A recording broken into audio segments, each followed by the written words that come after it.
ठण ठण ठण ठण ठण ठण ठण ठण. ह्या निरर्थक ओळी कवितेत हव्यात आणि त्याही शेवटच्या जागी. लगेच कविता रचलीये त्या पंडिताने.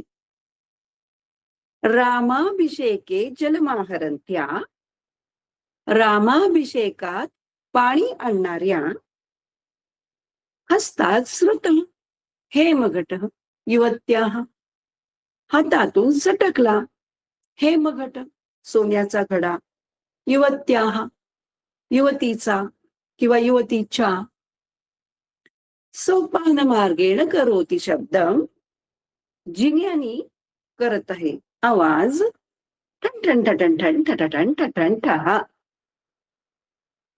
माझ्या लाडक्या 10वीच्या विद्यार्थी मित्रांनो, चारू संस्कृतम आपल्या मदतीसाठी कायम तयार आहे.